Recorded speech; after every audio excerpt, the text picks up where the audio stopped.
pagi Ibu. Selamat pagi, silakan masuk. Silakan duduk. Baik Ibu. Usahakan duduknya senyaman mungkin ya. Ya Bu.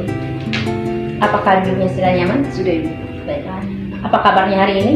Kabar baik Ibu. Ibu apa kabar hari ini? Baik juga. Oh iya, kalau tidak salah ini kali pertama kita bertemu. Betul Ibu. Baik, sebelum kita lanjut, kita perkenalan diri dulu. Nama Ibu Dorti. Ibu sudah mengabdi di sekolah ini kurang lebih 2 tahun. Sekarang giliran Adik. Baik Ibu, nama saya Carolina. Saya dari kelas 8B. Oh, dari kelas 8B. Ya Bu. Kalau tidak salah, kelas kalian kemarin ikut lomba musikalisasi puisian. Iya Ibu. Kalian mendapat juara 1, betul? Iya Ibu, kelas Wah, kami hebat. mendapat juara 1. Kamu terlibat tidak? Iya Ibu, kebetulan saya sebagai ketua timnya Ibu. Oh, ketua tim. Wah, hebat. Tingkatkan ya. Iya Ibu, terima kasih. Oke. Karena kita sudah sedikit berbincang, di sini ingin bertanya kira-kira apa maksud dan tujuan Adik datang kemari?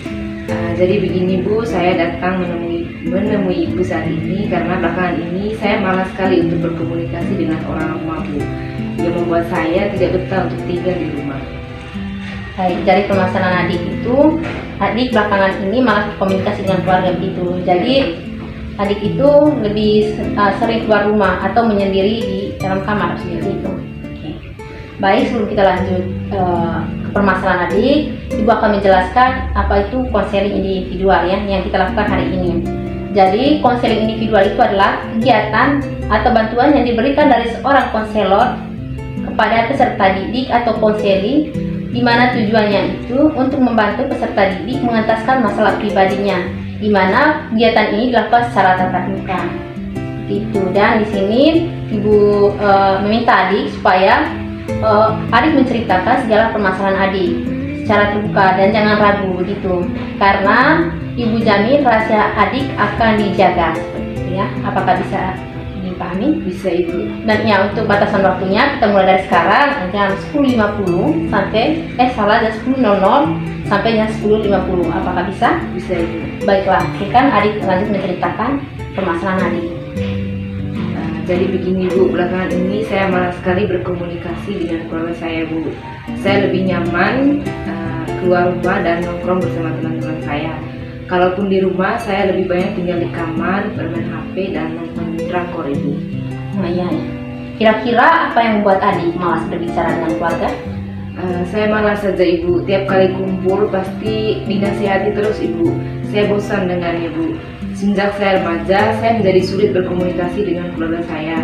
Sampai sekarang, saya tidak bisa diajak untuk berbicara baik-baik. Saya selalu merasa marah ketika diajak bicara. Akibatnya, saya selalu berperilaku buruk terhadap mereka. Saya bingung apa yang harus saya lakukan Bu. Saya pernah mencoba untuk berubah, tetapi hasilnya selalu gagal lagi. Baik, Ibu dapat memahami apa yang Adik rasakan. Jadi belakangan ini Adik merasa malas kumpul bersama keluarga karena setiap kali kumpul Adik dinasihati terus dan Adik tidak suka itu. Iya Bu. Baik, Ibu dapat memahami apa yang Adik rasakan. Tetapi apakah Adik pernah berpikir bahwa tindakan Adik itu dapat berdampak buruk bagi diri Adik dan keluarga Adik? Iya Ibu, saya dianggap anak yang nakal di dalam rumah dan anak yang egois karena tidak mendengarkan nasihat dari ayah dan ibu saya. Saya selalu berada di luar rumah dan pulang larut setiap malam Ibu. Baik, kira-kira usaha apa yang pernah Adik lakukan dalam mengatasi hal tersebut? Apakah Adik pernah melakukan usaha itu agar Adik tidak melakukan hal itu lagi? Iya Ibu, saya pernah berjanji dengan diri saya sendiri Ibu bahwa saya akan berubah. Saya tidak akan lagi melawan orang tua saya dan saya akan lebih banyak meluangkan waktu bersama mereka.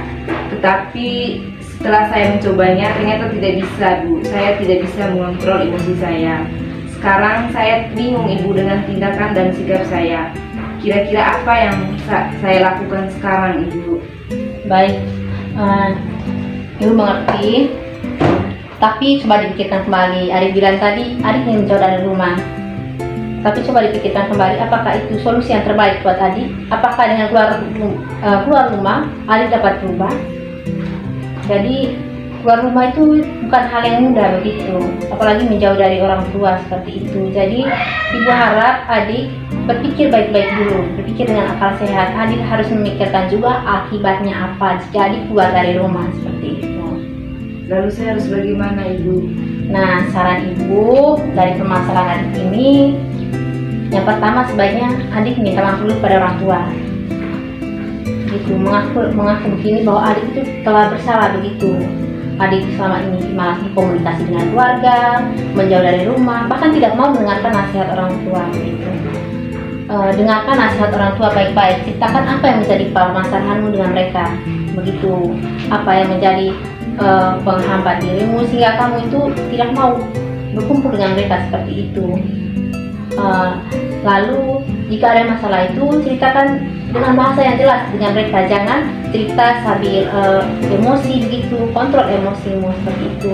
Dan usahakan bangunlah hubungan yang baik, jangan pada saat kumpul-kumpul keluarga kamu malah sibuk hal lain, jadi keluar dari rumah bermain game, apalagi berdiam diri di dalam kamar seperti itu.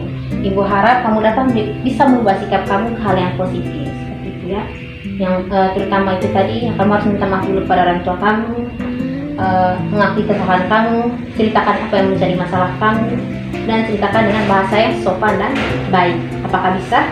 Baik Ibu, saya akan mencobanya Bu. Baik, Ibu sedang mendengarnya. Itu artinya kamu punya keinginan yang tinggi untuk berubah seperti itu ya. Oh ya, karena sekarang menunjukkan pukul 10.50, Ibu rasa kegiatan kita cukup sampai di sini. Ibu akan mengambil kesimpulannya dari permasalahan adik. Ada beberapa poin yang bisa Ibu tangkap. Yang pertama, adik merasa malas berkomunikasi dengan keluarga. Yang kedua, adik sering keluar rumah dan lebih nyaman di dalam kamar. Dan yang ketiga, adik itu egois, tidak mau mendengarkan keluarga, seperti itu, tidak mau mendengarkan nasihat dari orang tua. Dari permasalahan adik itu 3 kesimpulan itu yang bisa Ibu petik. Jadi pertemuan kita berasa cukup sampai di sini. Mari kita akhiri dan sampai jumpa di pertemuan selanjutnya. Selamat pagi. Baik Ibu, terima kasih.